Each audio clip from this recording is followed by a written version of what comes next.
Assalamualaikum warahmatullahi wabarakatuh. Bismillahirrahmanirrahim.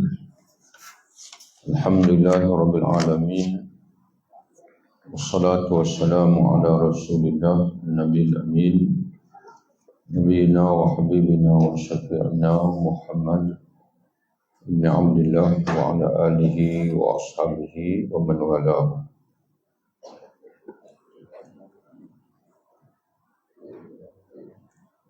Tajuk kita pada hari ini bab yang ketiga, memelihara diri dalam bahasa Arabnya disebut dengan riayah. Bab riayati. Kata Imam Al-Ghazali rahimahullah, nafa'allah bi'ulumihi di dunia wal akhirah. Qala Rasulullah sallallahu alaihi wasallam, talabul ilmi faridatun ala kulli muslim. Rasulullah sallallahu alaihi wasallam bersabda, menuntut ilmu adalah suatu kewajiban ke atas setiap orang Islam. Hadis dapat ditemui dalam Sunan Ibnu Majah. Yang kata ulama hadis hasan. Yang dimaksudkan di sini, kata Imam Ghazali, wa huwa ilmul anfas. Yang dimaksudkan di sini adalah ilmu yang berkaitan dengan nafas-nafas kehidupan, yaitu ilmu yang beri kesedaran terhadap setiap detik yang dilalui oleh seorang murid, yakni orang yang mencari Allah Ta'ala dan melalui jalan untuk mencari redha Allah. Setiap nafasnya hendaklah berada dalam syukur, di antara syukur dan juga mohon kemaafan. Jadi sebagaimana kita sedia maklum tentang sekalian, syukur ini ada 3 jenis. Semua yang kita miliki adalah daripada Allah dan wajib untuk kita mensyukuri Allah Ta'ala. Yang pertama, bersyukur dengan hati, iaitu dengan hadirlah hati kita pengakuan bahwasanya semua yang kita miliki adalah daripada Allah. Dan syukur dengan hati ini diterjemahkan dengan iman. Jadi apabila seseorang itu dia beriman kepada Allah, mentauhidkan Allah, maka itu tanda bahwasanya dia mengiktiraf bahwasanya segala nikmat yang dia miliki adalah daripada Allah Ta'ala. Yang kedua, syukur dengan lidah, dengan dia sentiasa berzikir kepada Allah Ta'ala. Sama ada zikir yang khusus dengan nikmat, yaitu Alhamdulillah, ataupun dia berzikir dengan tasbih Subhanallah, ataupun dia berzikir dengan La hawla wa la quwata illa billah, ataupun dia berzikir dengan istighfar, yaitu terpulanglah. Setiap masa itu ada zikir yang tersendiri. Dan yang ketiga adalah syukur dengan anggota. Syukur dengan anggota, yaitu dengan dia mentaati Allah Ta'ala. Semua syukur itu dihimpunkan dalam salat. Semua syukur dengan hati, syukur dengan lidah, syukur dengan anggota, maka terhimpun dalam salat, dalam sembahyang. Jadi sebab itu, kalau kita lihat dari segi rukun sembahyang itu sendiri, ada rukun qalbi, ada rukun qawli, dan ada rukun fi'li. Dan Nabi SAW sendiri pun, bila Allah Ta'ala menyebutkan bahawasanya dialah yang dilimpahkan Allah dengan kurniaan yang paling banyak, kelebihan yang paling banyak, maka disuruh untuk dia banyak sembahyang. Inna a'tainakal kautsar fasalli li rabbika wanhar. Sesungguhnya kami telah mengurniakan kepadamu, hai Muhammad, Al-Kautsar. Al-Kautsar iaitu kurniaan kelebihan yang banyak. Fasalli, maka tunaikanlah salat, li rabbika, kepada Tuhanmu, wanhar, dan sembelihlah korban. Jadi sebab itu Nabi bila dia ditanya, kenapa ya Rasulullah engkau sembahyang sampai bengkak-bengkak kaki? Lalu Nabi menjawab, afala akunu abdan syakura. Tidak sepatutkah aku ini menjadi hamba yang bersyukur. Dia bukan salat, bukan sembahyang lagi untuk syurga sebab dia dah dapat dah. Dan dia bukan sembahyang untuk selamat dari neraka, mustahil dia akan masuk neraka. Tapi dia salat dengan bersungguh-sungguh untuk menjadi hamba yang bersyukur. Jadi setiap detik nafas kita itulah ilmu. Macam mana kita nak mengaji supaya setiap detik nafas kita ini sama ada berada dalam syukur ataupun mohon kemaafan. Maknanya kita tahu kita ni banyak salah.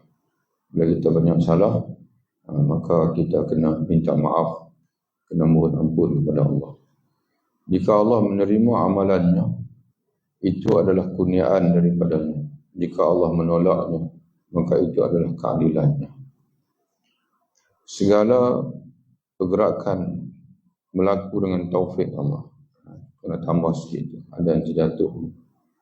Segala pergerakan untuk taat. Itu. Jadi kita kena menyadarilah bahwasanya kita tak akan boleh untuk taat kepada Allah melainkan dengan taufik daripada Allah Ta'ala.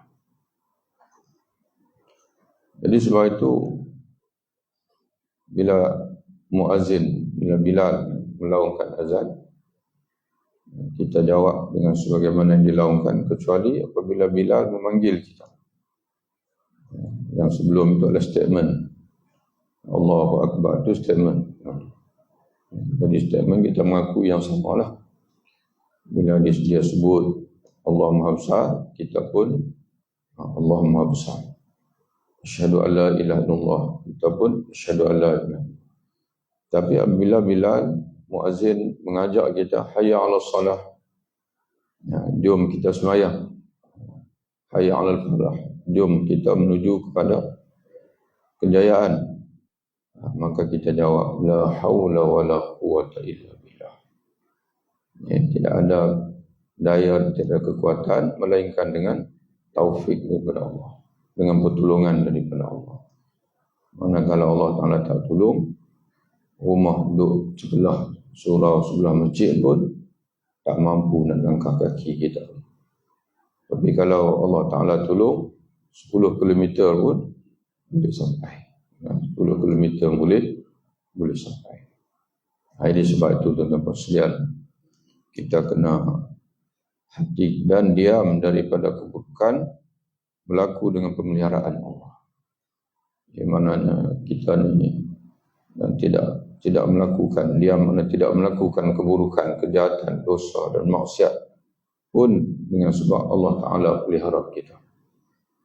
Jadi sebab itu kita tak boleh melihat pada diri sendiri, kerana semuanya adalah taufik dan juga jagaan daripada Allah. Namun semua itu tidak akan sempurna melainkan dengan sentiasa merasakan kefakiran dan kebergantungan kepada Allah. Ini rahsianya di situ. Pada awal kitab lagi, kalau tuan-tuan ingat balik, Imam Ghazali kata modal al-arifin ni ialah rasa diri fakir kepada Allah.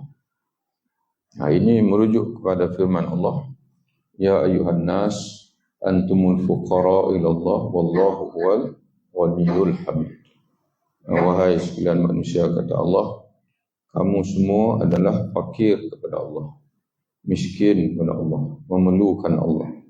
Wallahu huwal ghaniyyul hamid, dan Allah sahajalah yang maha kaya lagi maha terpuji. Jadi kita kena sentiasa dalam hidup ni anggap bahasanya kita ni tak ada apa-apa. Kita ni miskin. Kalau Allah Ta'ala tak bagi taufik, kita tak akan buat apa-apa pun. Kalau Allah Ta'ala tak jaga kita, maka apa saja maksiat kita boleh buat. Yang kecil, yang besar kita boleh buat. Jadi kena rasa diri ini fakir dan juga bergantung kepada Allah Subhanahu wa Ta'ala. Kunci kepada semua itu ialah mengingati kematian. Jadi nak rasa fakir kepada Allah ni, kalau kita hidup dengan kita duk bahasa kata kita ni akan hidup lagi, maka pada saat itulah kita tak akan berjaya. Jadi kena rasa mengingati kematian. Kerana pada kematian terdapat kerehatan daripada belenggu dunia dan juga keselamatan daripada musuh. Musuh ini syaitan dan juga hawa nafsu kita sendiri. Jadi kalau seseorang itu dia hidup dengan hawa nafsu dia, memang semua benda dunia lah yang dia nampak dari dunia. Tapi kalau dia sentiasa ingat pada kematian, maka dia ingat akhirat. Jadi sebab itu Nabi kata Sayyidina Aisyah radhiyallahu anha, tidak tiba giliranku melainkan aku akan melihat Nabi SAW menziarahi kuburan Baqi'. Jadi biasa-biasa tuan-tuan dan sekalian, kalau orang kahwin lebih ni, dia ikut gilirannya, dia ikut apa? Bulanan lah. Kalau Rasulullah ni sebab dia ada banyak isteri, tuan-tuan mungkin cakap 2 je. Mungkin 2 boleh kita kata seminggu. Tapi Rasulullah ni giliran dia dalam bulanan.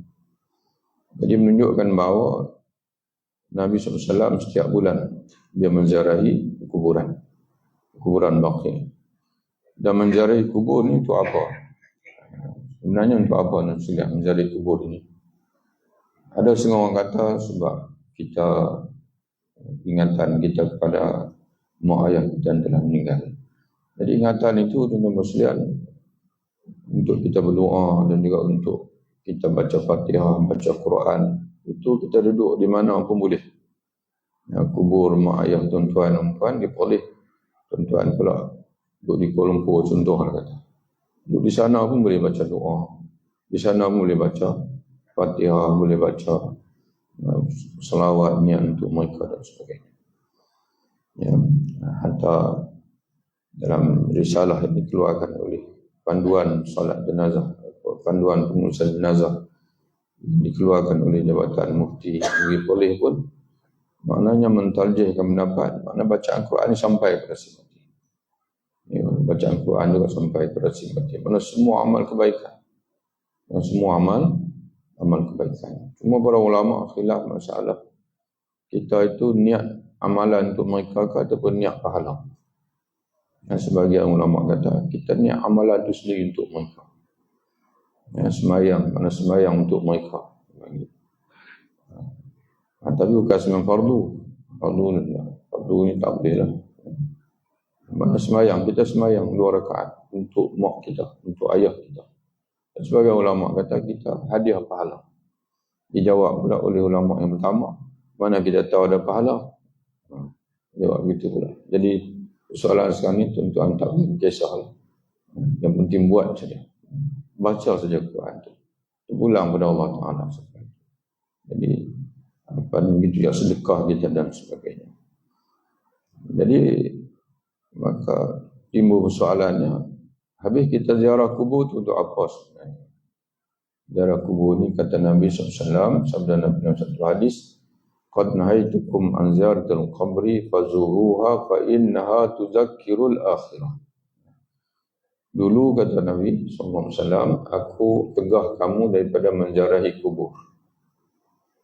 Pada apa yang kawan, Nabi tegah. Fazuruha, sekarang ni ziarahlah kata Nabi. Sekarang ni ziarahlah. Fa innaha tuzakkirul akhirah. Karena sesungguhnya dia memperingatkan kamu kepada akhirat. Itu tujuan sebenar ziarah kubur. Kata oleh ulama kita, bila kita merasai iman lemah, kemudian rasa orang kata semangat nak beramal pun malap, cari mana-mana kubur, ziarah. Pergi ziarah kubur. Batu kubur ni tak boleh lawa sangat. Dia kena, dia kalau kita nak harap tu usang begitu saja. Tapi janganlah tuan biar rumput naik sampai nak masuk pun orang kata apa, takut kan. Maknanya jangan bagi cantik sangat. Dia usang begitu. Kalau kita ziarah itu, jadi kita akan menginsafkan kita. Menginsafkan kita. Kita duduk di situ, tafakur. Bagi salam dulu lah. Bagi salam dulu. Kemudian sementara kita ada di situ dah, kita baca doa untuk mereka. Kita bacalah Al-Quran untuk mereka. Selepas itu tafakur. Wahai diri, di sinilah kamu akan sampai satu hari nanti. Apakah kamu telah buat persiapan untuk kematian kamu? Kemudianlah hadis pula tuan-tuan sekalian, Nabi SAW bersabda dalam satu hadis, Al-Qayyisu man dana nafsahu wa amila lima ba'dal maut. Orang yang betul cerdik, kata Nabi, ialah orang yang sentiasa muhasabah dirinya dan dia beramal untuk kehidupan selepas mati. Bukan dia beramal untuk dunia, sebab dunia dia akan tinggalkan. Dunia ini, tuan-tuan pulun macam mana pun, tetap kena tinggalkan dunia. Jadi yang kita nak hidup lama tu ialah dalam kubur kita. Sebab itu kubur ni Nabi SAW sebut bahwasanya dia itu akan merupa satu taman daripada taman-taman syurga ataupun satu jurang daripada jurang-jurang neraka. Asasnya ialah menjadikan umur seolah-olah hanya tinggal satu hari saja lagi. Ini kalau tuan-tuan rajin baca buku motivasi pun dia pesan macam tu kat kita. Jangan fikirlah yang lalu, tak boleh buat apa dah.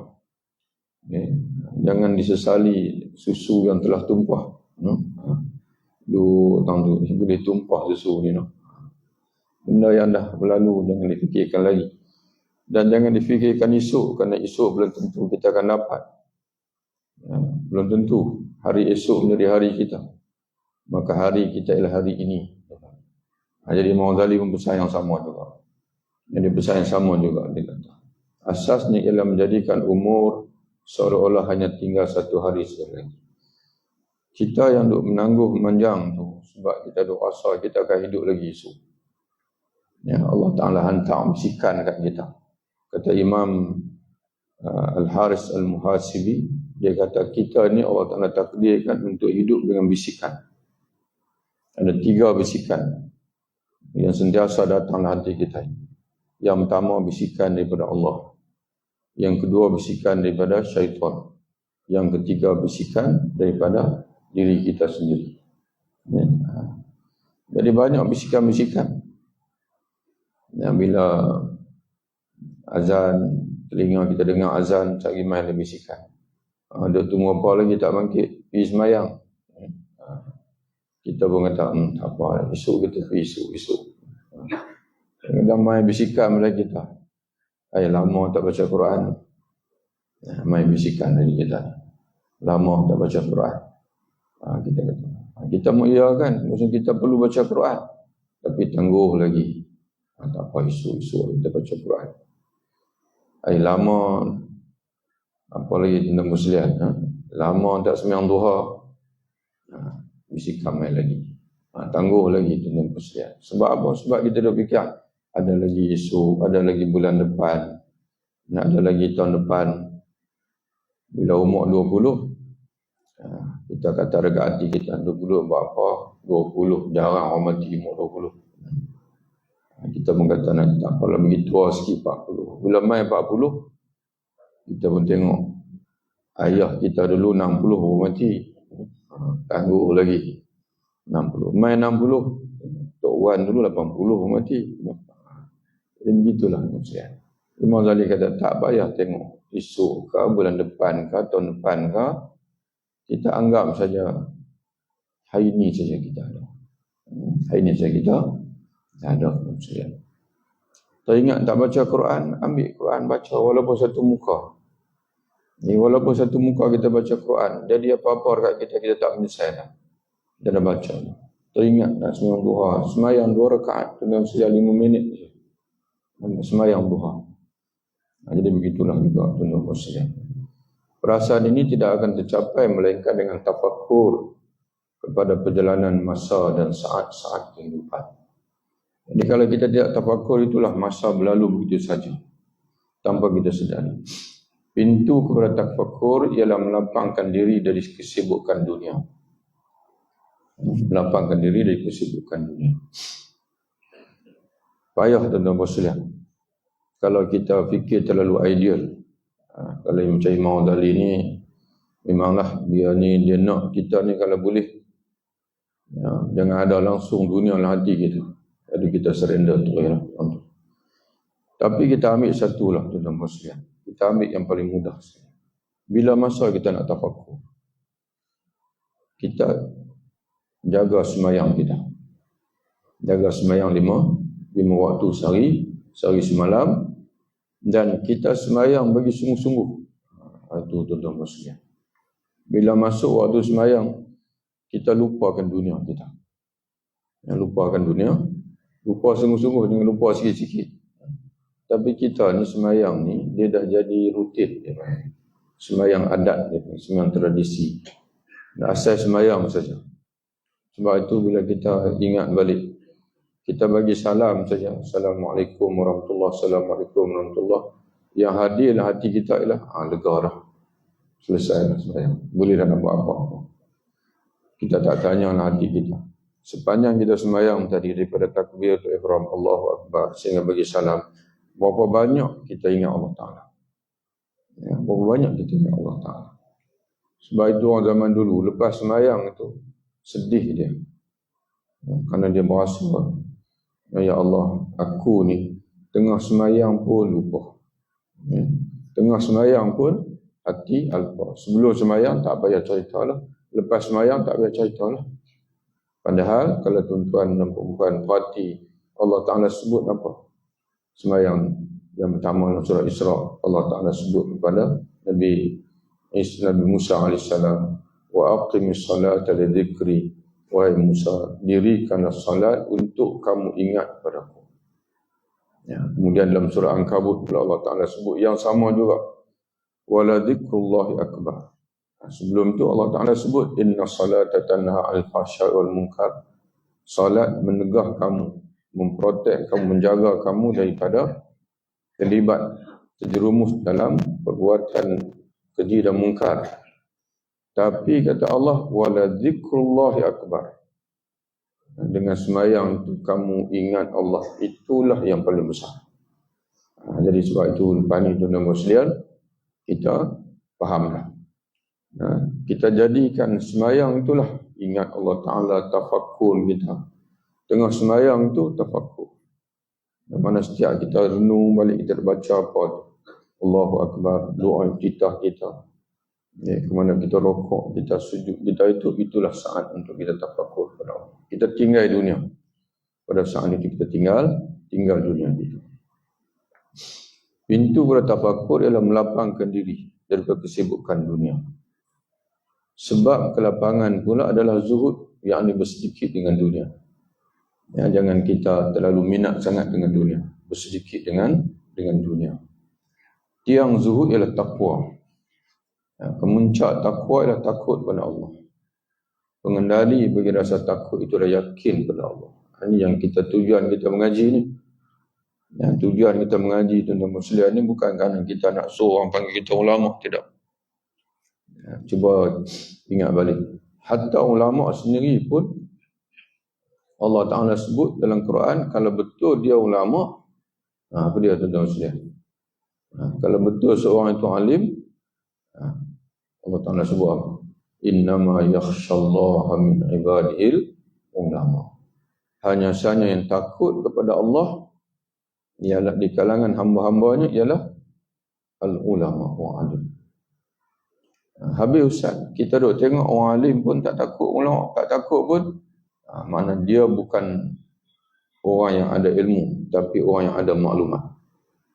Itu kena beza tuan sekalian. Ilmu dengan maklumat. Sebab itu kalau ikut ulama-ulama Islam, Nah, ilmu ini ialah keyakinan, macam ni sebut sini. Pengendali rasa takut itu ialah keyakinan.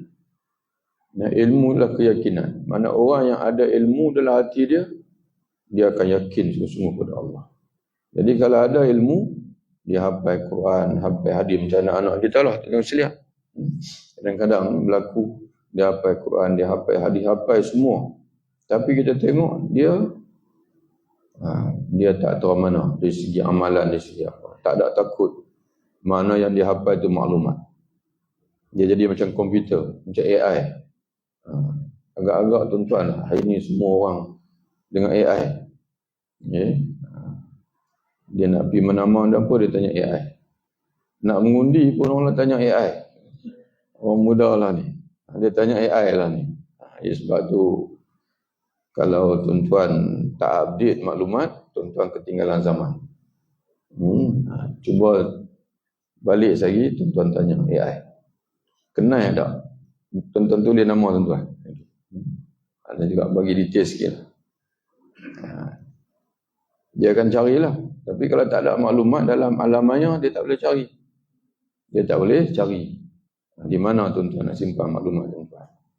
Di antaranya di bahagian dia panggil apa? Facebook tu, bahagian tepi maklumat data tu. Ataupun dalam Wikipedia, adalah nama web sebagainya. Jadi orang ini, anak muda ini, bila dia confused nak mengundi siapa, dia akan tanya. Dia tanya penasihat dia AI tu.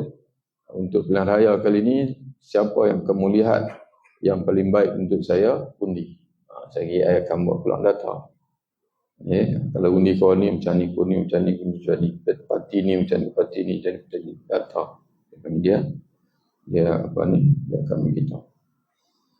Jadi agak-agak dalam Islam, AI ni memang banyak ilmu. Semua benda, termasuk Islam. Dia tahu semua, dia tahu banyak benda. Tapi adakah dia takut kepada Allah Ta'ala? Dia ada sifat takut atau tidak? Ataupun komputer, dia tidak ada sifat takut. Yang ada sifat takut ini adalah manusia. Manusia saja. Jadi sebab itu orang yang banyak ilmu ni, tapi tidak ada takut pada Allah, maka dia tidak lebih daripada komputer ataupun rakaman. Sistem hidup yang menguatkan keyakinan ialah menyendiri dan menahan nafas. Namanya mendiri itu nama sekalian. Mana kita beribadah, beriktikaf dalam masjid, baca Quran, duduk, menghadap kiblat, buka Quran, maknanya menyendiri dengan Allah Ta'ala. Dan sembahyang, dan juga menahan lapar, puasa. Karena dengan puasa ni kita misahkan diri kita daripada dunia. Dengan puasa ni sekalian. Karena tanda kebergantungan kita dengan dunia ini di antaranya adalah makan. Jadi pada saat kita sanggup tinggalkan makan kita itu merupakan latihan untuk kita meninggalkan dunia kita. Kesempurnaannya dicapai dengan kesungguhan mujahadah. Jadi nak buat semua itu tuan-tuan sekalian, tak akan boleh buat kalau kita tak sanggup mujahadah. Dan juga kesabaran. Sebab itu di hujung Al-Ankabut, tuan-tuan balik cari ayat ini, Allah Ta'ala sebut, وَالَّذِينَ جَاهَدُوا فِينَا لَنَهْدِيَنَّهُمْ سُبُلَنَا. Dan orang-orang yang sanggup bermujahadah, bersusah payah untuk mencapai keridhaan kami, dan kami akan beri hidayah kepada dia untuk terus berada di jalan kami. Jalan, buh titik dulu, tentang buh titik situ. Dan jalan kepada kedua-duanya ialah sidq, benar, yang jujur dalam iman dan amal. Macam mana kita mengaji tuan-tuan sekalian, kita cuba buat macam tu. Itu dia panggil jujur. Macam mana kita faham, kita beramal macam tu. Macam mana kita mengaji, kita yakin macam tu. Itu panggil jujur. Ini masalah besar juga kita tuan-tuan sekalian. Mengaji elok dah, tahu-tahu dah. Tapi bila buat, duk tak kena situ. Duk bercanggah situ. Sebab kita tidak jujur dengan iman kita. Tak jujur dengan ilmu kita. Iman kita kata lain, tapi kita buat lain. Banyak dah jadi macam tu. Iman kita kata bekalan di akhirat ini iman dan amal soleh. Itu keyakinan kita kata. Tahu dah tuan sekalian. Tapi duk malas itu lagi. Malas kita. Tak semangat lagi. Sebab kita tidak jujur. Tidak jujur dengan hati kita. Tidak jujur dengan diri kita. diri kita sendiri. Manakala petunjuk yang membimbing kepada jujur itu adalah ilmu. Jadi sebab itu kita kena mengaji sungguh-sungguh menuntut ilmu. Untuk ilmu, dan ada kalanya, banyak, bukan ada kalanya lah, banyak ilmu yang kita pelajari itu ialah yang berulang. Yang berulang. Dia jadi apa tuan sekalian? Duk sebut benda sama saja. Bila jemputlah ustaz mana-mana pun, dia akan sebut tentang takwa, dia akan sebut tentang mentauhidkan Allah, dia akan sebut tentang akhirat. Tak ada benda baru. Kalau ada ustaz, dia mai kuliah dekat tuan-tuan, tiap-tiap kali dia kuliah, semua benda baru. Tuan-tuan kena jaga-jaga. Kena jaga-jaga. Ya, maknanya tak boleh. Ya, kita ni kena belajar agama ni sama macam mana orang dulu mengaji. Ya, dia kena sama dengan macam orang dulu mengaji. Ya, sebab mereka selamat dulu daripada kita. Selamat daripada kita. Walaupun tak special. Kalau nak special ni memang dia kena benda pelik. Dia kena benda yang luar biasa baru special. Orang kata apa? Orang panggil apa? Orang kata wow, dia panggil. Kita hebat gitu. Kita makan. Memang orang tak pernah puji nasi. Orang bisa puji apa nusian. Yang luar biasa. Dan dari itu orang puji lauk. Tapi cuba isteri kita satu hari, dia hidang lauk, dia tak hidang nasi. Cuba tuan-tuan tengok. Memanglah bila-bila masa pun, kita akan puji nasi lauk. Sedap lauk ni. Pandai tu kan masak. Tak pernah orang puji nasi. Bagus nasi ni, nasi putih lah dia kata. Tapi satu hari bila orang hidang lauk saja, dia tak hidang nasi, kita akan tunggu. Bila tunggu nasi tak keluar juga, kita akan tanya, nasi mana? Jadi walaupun nasi dan muslihan tak special, tapi dialah yang paling penting sekali. Dalam hidup kita ni tak pernah orang puji. Dia tu, saya duk puji dia, tak pernah tinggal sembahyang 5 waktu sehari semalam.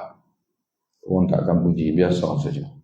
Tapi kalau tahu kata dia tu tahajud, tak pernah tinggal, baca Quran, tak pernah tinggal, itu dia akan menjadi tempat kekaguman orang. Tapi tuan-tuan sekalian, tahajud ke, baca Quran ke, tak akan boleh menandingi sembahyang 5 waktu sehari semalam. Tak akan boleh tuan-tuan sekalian menandingi solat 5 waktu sehari semalam. Ya. Cuba tuan-tuan ingat satu hadis Nabi SAW. Nabi sebut, ya, siapa yang hadir sembahyang isyak berjamaah sama seperti dia bangun beribadat separuh malam. Siapa yang hadir sembahyang subuh berjamaah sama seperti dia beribadat keseluruhan malam. Kita kalau sembahyang tahajud 3 jam dengan sekalian, belum lagi separuh malam. Sembahyang tahajud, apatah lagi nak mencapai keseluruhan malam. Tapi hadir sembahyang subuh berjamaah keseluruhan malam. Hadir sembahyang isyak berjamaah separuh malam. Tengok dari segi itu sendiri pun kehebatan sembahyang berjamaah. Jadi sebab itu bila kita nak bagi elok cara ibadat kita ni, mesti sempurnakan dulu yang fardu. Contoh ibadat malam ni, sembahyang isyak berjamaah, kemudian rawatib, kemudian tahajud, kemudian witir. Mesti tutup dengan sembahyang subuh berjamaah. Baru dia jadi elok situ tuan muslim. Jadi ala kulli hal dia balik pada ilmu. Ujung sekali itu ilmu. Ya, ujung sekali itu adalah ilmu. Jadi kita menuntut ilmu sebab sedikit, tuan muslim, maka dengan ikhlas pada Allah Taala, nanti ilmu itu akan membimbing kita untuk kita mencapai segala-galanya. Jadi kalau tuan-tuan nak tengok kesimpulan, tuan-tuan tengok nota kaki. Daripada ilmu pergi pada kejujuran. Ya, bila kejujuran, kita menuntut ilmu dengan jujur, beramal, pergi pada kesungguhan dan kesabaran. Sampai ujung sekali, iaitu sentiasa merasa berhajat kepada Allah. Itu yang sebenarnya. Ya. Tujuan ilmu itu sendiri ialah supaya kita disedap diri. Kita sentiasa menyedari siapa diri kita. Sebab itu disebut dalam satu ungkapan ramai yang kata hadis tapi dia bukan hadis, tapi makna dia betul.